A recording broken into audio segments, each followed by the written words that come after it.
The Infra-Medians. Recording by John Larmer. The Infra-Medians by Sewell, Peaslee, Wright.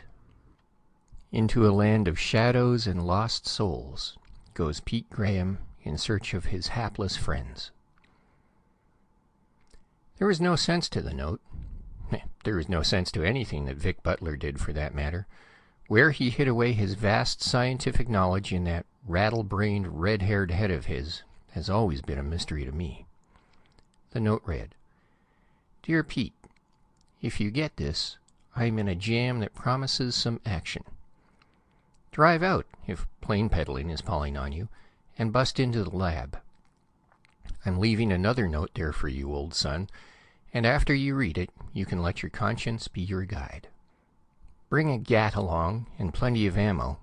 Hope's away at Aunt Cleo's, so don't get in touch with her and spoil her visit. Vic."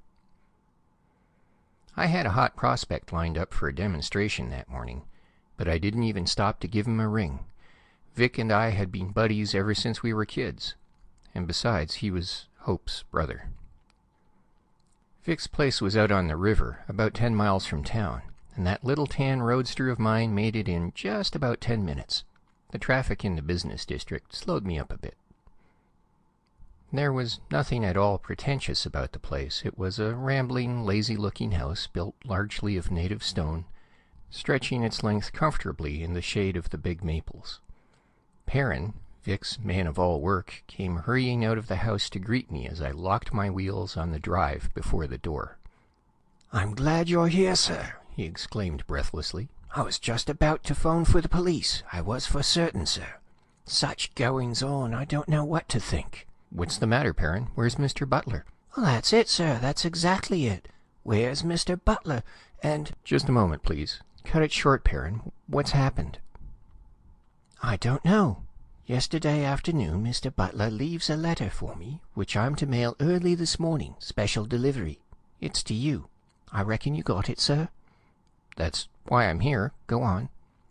"Well, after that he locks himself up in his workroom, so Mrs. Perrin says, she being the housekeeper, as you know, sir, leaving word not to disturb him for dinner. We don't think so much of that, Mr. Butler being took with streaks of working at all hours, as you know. But when Miss Hope came home, unexpected this morning—" "What?" "She cut her visit a few days short, her aunt having other house guests turn up unexpected-like, and Miss Hope arrives first thing this morning, being here when I returned from town after mailing the letter to you, sir. Mrs. Perrin had just told her about the master, and Miss Hope looks into his room. He isn't there, and the bed hasn't been slept in. The poor dear, she says, he's worked himself half to death and dropped off on that horrible cot he keeps in his laboratory, says Miss Hope. I'll let him sleep. But just a few minutes ago, just before you arrived, sir, she became nervous-like and rapped on the door. There wasn't a sound, so she went up to the master's room and found a key and went in. And now she don't answer, and we were just about ready to call the police." "Let's go inside." I hurried by Perrin and through the cool, quiet hall to the broad door that opened into the big room at the back of the house, which was Vic's laboratory. "Vic! Hope!" I pounded as hard as I could, shouting their names, and there was no response. "Is there another key, Perrin?" I snapped. "No, sir, none that I know of. The master was mighty fussy about his workroom." "Can we get in through the windows?" "No, they're barred, if you remember rightly, and fitted with this frosted glass, so you can't see in even." "Then get me an axe," I commanded. "Quick!" "An axe?" hesitated Perrin. "An axe! And be quick about it!" Perrin mumbled a protest and hurried away. I turned to Mrs. Perrin, who had come up to determine the result of my shouting. "How long is it since Miss Hope went in there?" "How long, sir? I'd say about 20 minutes before you came. Maybe 25. I wasn't paying any particular attention, sir. She just got the key and went in. After a few minutes I heard something buzzing in there, and I thought maybe Mr. Butler was showing her some new gadget of his, like he was always doing. Then there was a telephone call for him, and I couldn't make neither of them answer. That's when Mr. Perrin and I began to get worried." "I see. Perrin came hurrying up with the axe, and I motioned them aside. I swung the axe, and the head of the weapon crashed against the lock. The knob dropped to the floor with a clatter, but the door gave not at all. I brought the axe down again, and something cracked sharply, and the third blow sent the door swinging wide. Cautiously, fearing I know not what, I entered the familiar room. Nothing, apparently, had been disturbed. There was no sign of disorder anywhere. The blankets on the narrow cot in the corner of the room had not been unfolded, but neither Vic nor Hope were anywhere in sight. "You and Mrs. Perrin stay there by the door," I suggested. "I don't know what's wrong here, but something's happened. There's no need for all of us entering." My second glance around the room was more deliberate. To my right, there were big generators and the switchboards, gleaming with copper bus bar and intricate with their tortuous wiring. Directly before me was the long workbench that ran the full length of the room, littered with a dozen setups for as many experiments. At my left was a sizable piece of apparatus that was strange to me. On a small enameled table beside it was a rather large sheet of paper weighted down with a cracked Florence flask. In a sort of panic, I snatched up the paper. Vic had said in his note that he would leave another note for me here, and this was it, for in a bold scrawl at the top was my name, and in hardly decipherable script below was this message: "Dear Pete, first of all, let me say that you've no particular call to do anything about this. If I'm in a jam, it's my own doing and due to my bullheadedness, of which you have so often reminded me. Knowing your dislike for science, other than that related to aeronautics, I'll cut this pretty short. It'll probably sound crazy to you anyway. You know that there's sound above the frequencies to which the human ear will respond. You know there are light rays that the human eyes can't perceive. Some work I've been doing the last 5 or 6 months indicates that there's a form of life about us, all around us, which isn't perceptible to our senses, which doesn't mean that it doesn't exist. Well, I'm going to do a little exploring. I'm going to take a whirl at what I'll call the Infra-Median existence. What I'll find there, I don't know. Life of some kind, however, for my experiments prove that. Possibly not friendly. All this being so, there's an off chance that I'll find myself tangled with something I can't anticipate, and if you are called upon to read this, then something has gone wrong with my plans. Should you wish to take a flyer after me, stand in the center of the square outlined by the 4 uprights of the device beside which this little table stands. Be sure your weapon, I told you to bring a gat, is on your person. There's a small instrument board set on one of the posts. Turn the upper of the 2 dials until the hand of the meter beside it moves up to 2700 exactly. Wait a moment until you're sure you have the exact reading. Then turn the second dial until the 2 red lines coincide, and as you do so, mark the time. The thing is set to operate the reverse cycle at 3-hour intervals exactly. When you come down, you'll start a new cycle, and it might be important for us to know at just what minute we can get back to our own plane. If you decide to try it, tell Perrin to do nothing for at least a week. If the law started experimenting on this equipment, we could never climb back. And leave word with them for Hope. Tell her I'll scramble out somehow. That we will, if you decide to try your luck. Vic. Underneath, in Hope's clear, purposeful hand, was this: "Dear Peter, not knowing when you'll arrive, I'm going on ahead. We must give Vic a hand, mustn't we? H." Naturally, I didn't understand Vic's jargon about frequencies and light rays, for I thought more about football than physics in college. But 2 things were clear to me. One was that Vic had plunged into some sort of wild experiment, and the other was that Hope had followed him. The rest didn't matter very much. "Perrin, Mr. Butler and Miss Hope are safe. Everything's explained in this note. You and Mrs. Perrin are to leave me here and not disturb anything. Do nothing at all for at least a week. If we aren't all back here before that time, Take any action you see fit. Understand? No, sir. Where? You understand the orders anyway. That's all that's necessary. Close the door, and keep it closed at least a week. I glared at him, and Perrin closed the door. The apparatus Vic had mentioned was my first thought. It consisted primarily of 4 tall, slim posts set in the form of a square about a yard apart and supported by heavy copper brackets mounted on a thick base of insulating material, and each post bore at its top, like a stalk with a single drooping flower, a deep, highly polished reflector pointing inward and downward. The whole effect was not unlike the skeleton of a miniature skyscraper. I strode between 2 of the high, slim black pillars and glanced upward. All 4 of the reflectors seemed pointed directly at my face, and I could see that each held not the bulb I had expected, but a crudely shaped blob of fused quartz. There is nothing to be gained by examining the peculiar machine, and therefore the one quick glance sufficed. If Vic and Hope had gone this route, I was anxious to follow.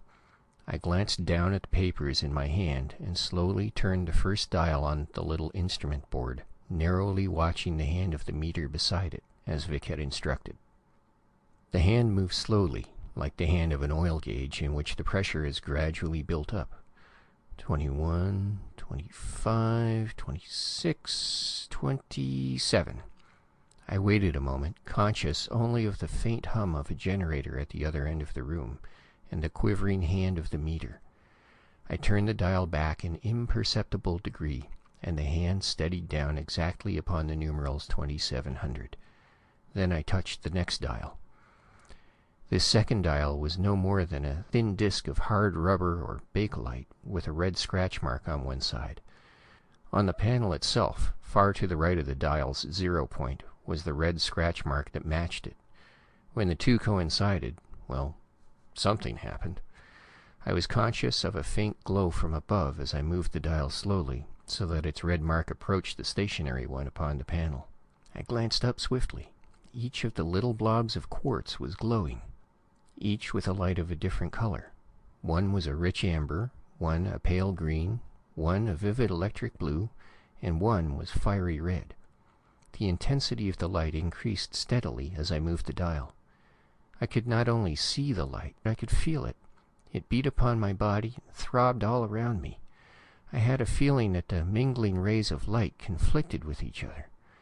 It seemed to me for a moment that I was growing as light as air, that my feet were drifting off the floor, and then, as the red line of the dial came closer to the indicated point, the feeling left, and I suddenly seemed very heavy. I could hardly support my own weight. My legs were trembling with the burden. Sweat broke out over my whole body. The rays of light beat down upon me fiercely and overpoweringly. Desperately, I quickly turned the dial until the 2 red marks coincided. A great weight, soft and enveloping, seemed to drop upon me. The senses of sight and hearing and feeling all left me. I could only think, and my thoughts were horrible. Then, suddenly, there was a terrific crash of sound, and my senses returned. I looked around. It seemed that an instant before I had been standing there in Vic's laboratory, slowly turning the second of the 2 dials while the 4 lights beat down upon my body. And now I was standing in the open, on another world. A nightmare world that words seem inadequate to describe. The sky was an angry, sulphurous green, pressing low upon a country utterly flat and nearly barren. The only sign of vegetation I could perceive were strange growths that remotely resembled trees, inverted trees with wide-spreading branches, hungrily nursing the black and barren soil, and gnarled, brief roots reaching out tortured arms towards the forbidding sky. To my left, and some distance away, a vast number of blunt and ugly towers rose against the sinister skyline, but no form of animal life seemed in evidence. Wonderingly, my head whirling, whether from my strange experience or from the shock of finding myself in what was obviously another world, I do not know. I turned toward the city, and as I took my first step, there materialized suddenly out of the thin and ill-smelling air figures of perhaps a dozen monstrous creatures. They were, in effect, men. That is, they had a head, a torso, 2 arms, and 2 legs apiece. But they were not human.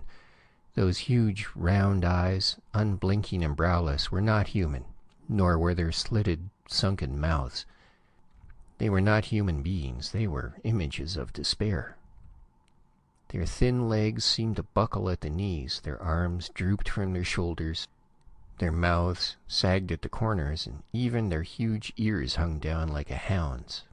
Their round, dark eyes, deeply recessed, were caverns of despair.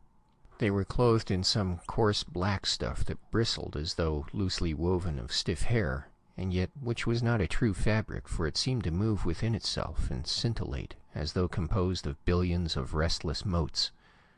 And as the strange creatures closed in quickly, I saw that theirs was not solid flesh, but, like the clothing that partially covered them, an attenuated substance that was not quite real. Have you ever sat so close to the screen in a motion picture theater, so that the graininess of the moving film was visible?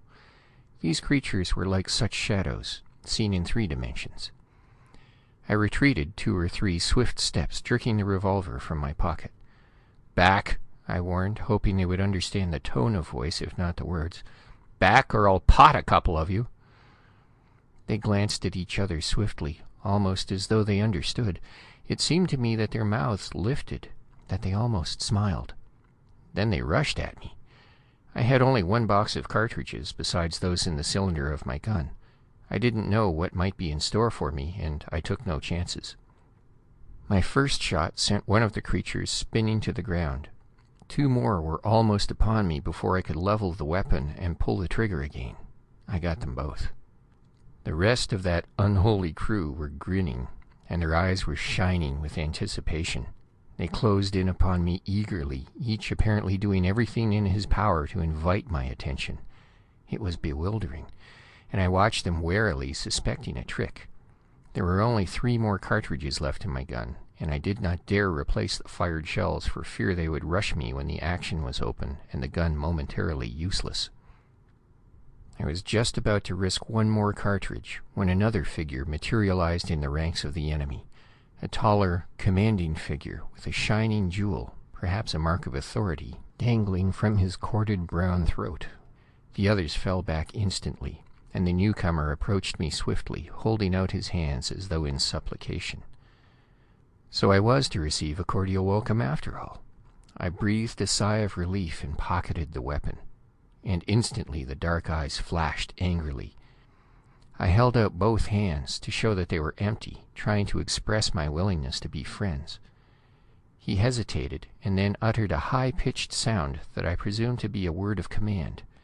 Before I could free the gun again, the creatures had me, and while their flesh looked more unnatural and unreal than ever, at close range their long fingers gripped me like talons of steel.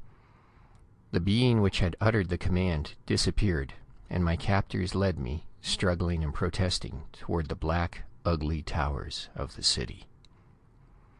Over the barren, rocky ground we hurried, past the wretched hovels on the outskirts of the city, and through crooked, dismal streets toward the center of the city. A great crowd of creatures similar to my captors hemmed us in.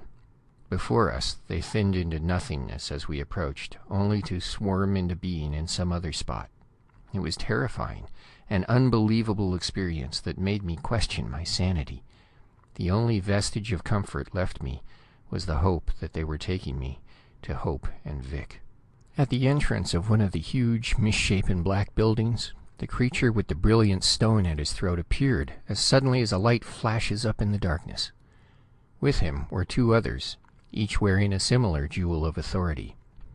They stood aside for us to enter, and then followed us down a long corridor which was not lighted by any device I could discern, and yet which was not dark. A broad door swung open, and I was thrust through the doorway. "Pete!" shouted a familiar voice, and I scrambled to my feet. There was Vic, his red hair tousled and his face gray with worry. Behind him, her big blue eyes brimming, her lips quivering, was Hope. Vic! Well, here I am. And Hope, dear." My voice trailed off. These were not Vic and Hope before me. They were unreal creatures, like the beings which had captured me. I could recognize the face and figure of the woman I loved and of her brother, but they seemed to have no substance. Hope suddenly put her arms about me. She was sobbing. "Don't, Peter," she whispered. "Don't look at me like that. I know how you feel. You and Vic, you aren't real to me either. We're just shadows. Lost souls." "Buck up, Hope." Vic's voice was kindly, yet firm and gravely commanding. "We're all right. Only, temporarily, we're Infra-Medians. Sit down, Pete, and let's talk. It may be that there's no time to lose in making some plans." "First of all," I insisted, "tell me where we are. What's happened to us? Do you know?" "Where are we? Surely.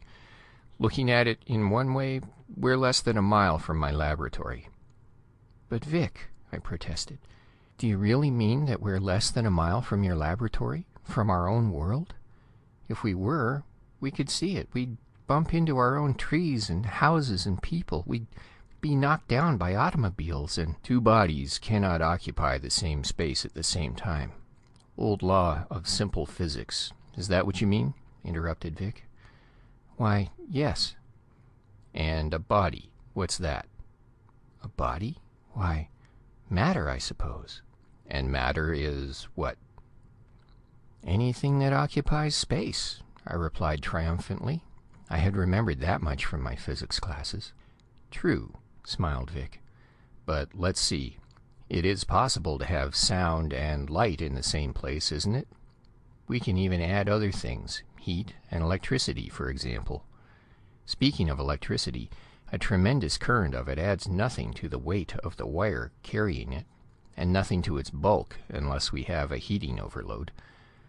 Current enough to kill 1,000 men or to do the work of 1,000,000 horses, weighs nothing, is invisible, and actually does nothing until released in some form or other, either by accident or design."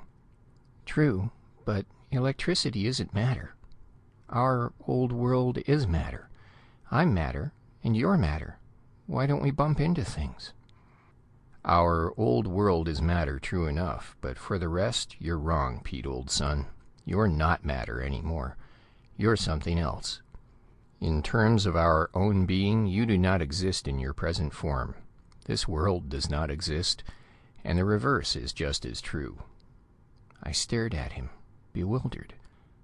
"What am I then, a ghost?" "Nothing of the sort. You're old Pete Graham, a darn good halfback and the world's rottenest scientist. Only, you've been passed into another form of being, through the action of 4 little quartz bulbs whose periods of vibrations form a beat. But that's over your head, Pete, old son, and we'll have time to talk over details when we get back. Right now, we're in somewhat of a jam." Instinctively, he glanced at Hope. It was her danger, and not his own, that had brought that haggard pallor to his face in so short a time. "That's what I don't understand. What do these people, if you can call them that, want of us?" Vic looked down, frowning. "I'm not sure I'm right," he replied after a moment. "But if I am, they wish us to kill them. As many as possible. When I found myself here, I wandered nearly to the city before I was molested.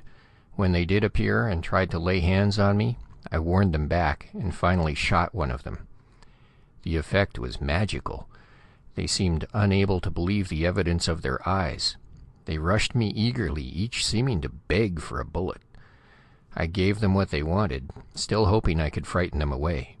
A great crowd formed around me, and the rabble was sent flying by a number of the men who seemed to hold some office, distinguished by a jewel-like emblem around their throats. If I read their actions correctly, they claimed the privilege of death by virtue of their greater authority.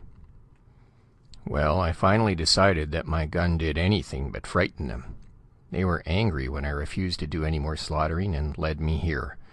Every once in a while, one of the captains would come in and command me to kill him. I refused, for that's the only trump card I held. When Hope here acted like the foolish little kid she is, she was not even armed, and they rushed her here without delay. My theory is that these people live in a dreary world in which there is no pleasure.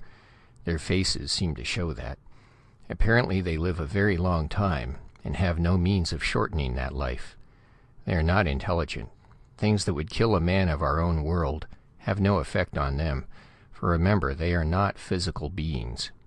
You have seen them appear out of thin air and dissolve in the same fashion? Yes. That is simply their mode of transportation. They pass invisibly through the air just as electricity passes through a wire. Quickly, invisibly, silently. Then they assume their original form where they will. Just, again, as electricity passes from the end of the wire exactly the same as it entered it, allowing only for voltage drops and some other factors that aren't pertinent here. What we must do, and right now, is to settle upon some means of getting to the proper spot at the proper time. You marked the moment of your departure, I suppose? Exactly. I glanced down at my wristwatch and noted with relief that it was still running. I observed then, for the first time, that the watch, my clothing, and even my hand were not real. They were like the rest of the things in this monstrous state that Vic called infra-media. I left at 3 after 10. It's now 14 minutes of 11. Good Lord, less than an hour since I stood there in your laboratory. Then our next chance to get back will be at 3 minutes after 1, nodded Vic. I wonder if there is any chance of... Before he could complete the sentence, the door was flung open, and 5 of the older men, led by a 6th with a larger jewel at his throat, filed solemnly into the room and motioned that we were to leave. At the doorway, a double file of creatures closed in about us, and we were led, by long corridors and mighty winding ramps, toward the top of the building. "Now what?" I whispered to Vic. "I don't know. That chap with the big stone at his throat seems to be the head man of the city. I think his name is E. Pei. The others seem to call him that. Maybe it's just a title. But what they're up to now, I can't even guess. Keep your eyes open for a chance to get away, though. How are you feeling, Hope?" "All excited." She tried to smile, and almost succeeded. Hope was game all the way through. "What an adventure this will be to talk about when we're old and rheumatic." "Good kid," said Vic, and I pressed her hand as comfortably as I could. We turned a bend in the long ramp we had been climbing, and came out upon the vast, level top of the building. Thousands of the unreal creatures of this world were crowded around a vast, hideous image that rose from the center of this space. A monster so terrible that Hope cried out at the sight, and Vic exclaimed under his breath. For myself, I seemed stricken dumb. I could only stare at this black and ghastly god of these people. The carven image was perhaps 30 feet in height, and represented a figure crouched upon its knees, its head bent very low, and at the same time tilted at a grotesque angle so that the face smiled heavenward. The hands, palms upward, extended invitingly just below the chin. As our party appeared, an aisle opened, and we were marched through the assembled crowd directly toward the idol. A high-pitched, sibilant chant arose from the multitude, and a procession of very ancient beings, whom I took to be the priests of this god, came in single file from behind the black god, directing the chanting with movements of their arms. They were lighter in color than the others, and much more intelligent, to judge by their faces. Their eyes held none of the sadness which was the most marked characteristic of the others. Each wore upon his forehead a gleaming scarlet stone, bound in place by a circlet of black metal, or what looked like metal. We paused, and the chanting went on, until I began to wonder if anything would ever happen. And then at last the chanting ceased, and 3 of the priests moved toward us, followed by an elderly being who wore the same symbol of power or authority that I had already noted upon the creature Vic called Ipe. One of the priests spoke sharply, commandingly to Ipe, and the latter nodded. Not agreeably, it seemed to me. "The old boy doesn't like those other chaps. Priests, I take it," whispered Vic. "I think they've been messing up his plans. See, he's motioning us to watch." The priests led the old man back to the idol. Eagerly he clambered upon the outstretched hands and stood there, facing the grinning face, stroking the polished cheeks with beseeching fingers. The priests sank to the floor, bending themselves in mockery of the image. 4 times they touched their foreheads to the ground, and as the 4th gesture was completed, something moved swiftly behind the lips of the image, as though a plate had lifted for a moment and dropped again. There was a sharp, murmuring sound, as of a harp string softly plucked. A scarlet haze of light shot forth from the mouth of the black god, and the old man stepped back sharply as though struck by some invisible agent. He would have fallen, but as he crumpled, his body seemed to soften and shatter into a scintillating cloud. An instant later, there was no trace of him anywhere. The great reward for some notable service rendered, I imagine, whispered Vic. Those priests are wiser than the rest of this crew. They deal death sparingly, and that makes them great. They love life like a man of our earth, perhaps because they've found out how to enjoy it. But what does the work? What killed him? I asked breathlessly. Can't say, Pete. You can't name things here in terms of our own world. Some natural force they've corralled, I imagine. They control it with that shutter behind the lips of the image. Did you notice it? Yes, I suppose one of the priests operates it from some hidden room. Whatever it is, it certainly does the work. And what do you suppose they want us to do now? The priests were coming toward us, smiling. I didn't like their smiles. They were meant to be benign, but there was a cruel and vindictive twist to their lips which chilled me through and through. Keep your hand on your gun, said Vic swiftly. I don't like the looks of these chaps. The priests stopped before us, and their leader began a long harangue in a screechy voice which set my nerves on edge. When he had finished, he held out his hands toward me and motioned toward the waiting idol.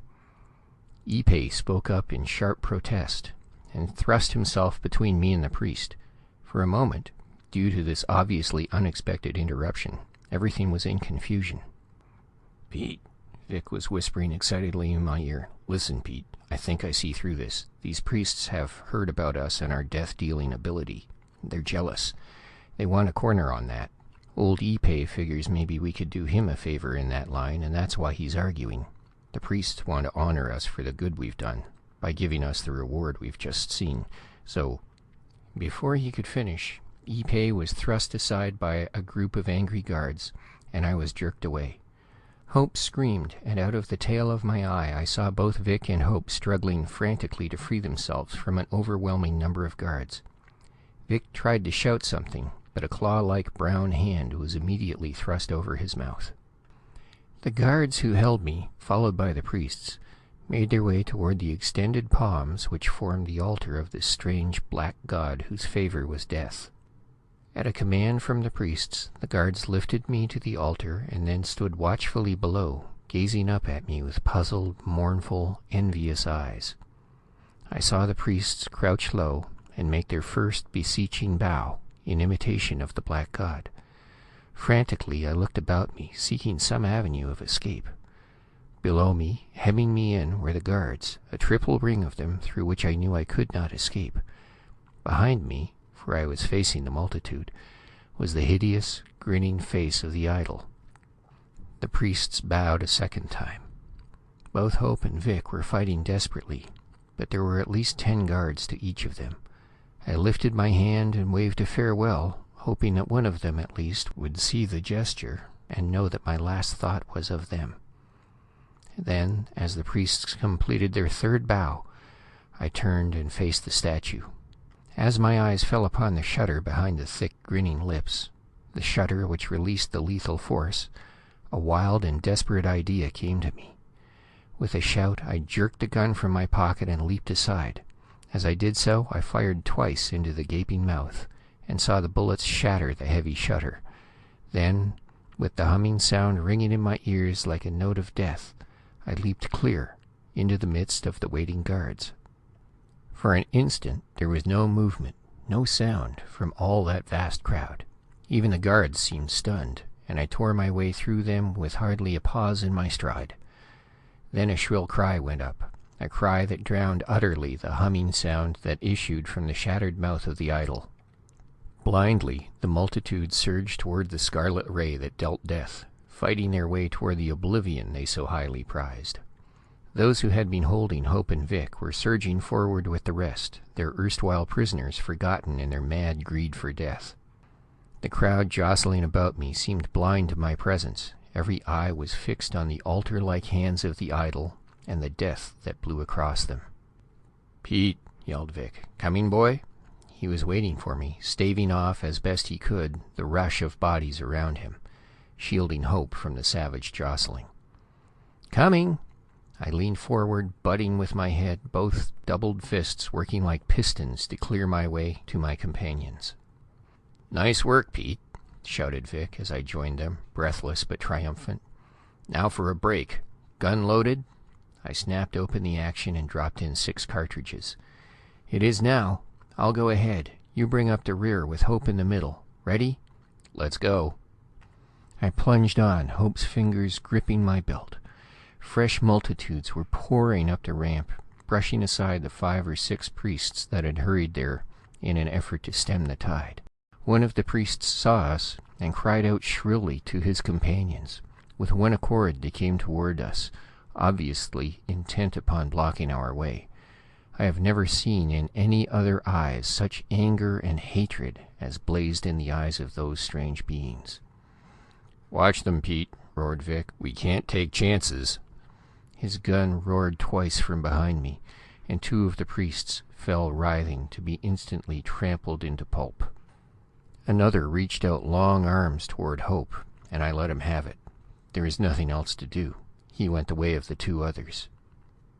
Twice again, before we reached the ramp they guarded, the angry attendants of the idol fell before our guns. Then, hurrying down ramp after ramp, corridor after corridor, fighting the rushing mob all the way, we came at last, shaking with weariness and gasping for breath, to the deserted streets of the black and terrible city. "Are we free?" whispered Hope, holding tightly to my arm. "Are we really free?" "I hope so, dear. We seem to be. If we can only reach the spot where we entered this insane world before something happens." "How much time have we?" interrupted Vic. I glanced down at my watch, fearful for a moment that it had been broken or lost in the melee. It was still running, apparently undamaged. "Let's see, it's 4 minutes of 1. That gives us 7 minutes. Can we make it?" "I think so. It's not so far, and we're nearly out of the city. We have to make it." Vic led the way, Hope and I following. Anxiously, I watched the minute hand of the watch slide toward the 7 of the dial. Touch it. Move on. It was not far, as Vic had said, but we were weary from our battle with the crazed mob, and the best we could force from our legs was a sort of dog trot. 1 minute after. 2. "Here's the spot. I marked it with these 3 pieces of stone. Quick." Vic swept both arms about Hope and me, holding us in a close embrace, so that we all stood within the triangle formed by the 3 bits of black rock. I glanced down at my watch. It lacked but a few seconds of the moment when the machine back in Vic's laboratory would function, provided my watch was correct and the equipment worked according to schedule. Suddenly, Hope screamed, and I followed her eyes. A score or more of the strange beings had suddenly materialized but a few yards away, and they were closing in on us swiftly. I tried to draw my gun. Hands reached out to grasp me, to grasp all 3 of us. Then darkness closed in swiftly. I was whisked upward, on and on, breathlessly. I was suddenly very heavy. I was dropping in the blackness. There was something solid beneath my feet, a glare of light in my eyes. "Nicely timed, I'll say that," chuckled Vic. "How does our own material world look?" "Great." I stepped quickly away from the machine, drawing Hope with me. "Doesn't it, Hope?" She sighed a long, shuddering sigh and snuggled into my arms. Vic glanced toward us and grinned. "Come to think of it," he remarked, "I believe I'll run along and see if I can find Mrs. Perrin. I haven't had a thing to eat since noon yesterday, and I've just realized I'm hungry. Will you join me?" "In a moment," I nodded, and Vic, being the good scout that he was, hurried away. And the machine? I asked a few nights later. Still experimenting with it? I had really come out to see Hope, of course, but she was still upstairs putting on the finishing touches. Vic shook his head quite gravely. No, old son, I've had enough. Off on another tangent now. Why, would you like to go back? Not me. It doesn't seem real now, more like a nightmare, but it was terrible enough at the time. I can't prove it wasn't a nightmare, chuckled Vic. Come along and I'll show you something you missed. He led the way to the laboratory and unlocked a drawer, one of several, beneath the work table. I found this on the floor of the machine, he said. Didn't notice it until later. The rays of the machine caught it and brought it back with us, made it solid matter as we know it here. Do you recognize it? I nodded, shuddering. There was no possibility of mistake. In a squat, clear bottle of alcohol that Vic had taken from the drawer was a sinister, claw-like brown hand, severed cleanly at the wrist. End of the Infra-Medians by Sewell, Peaslee, Wright, read by John Larmer of Roseville, Minnesota.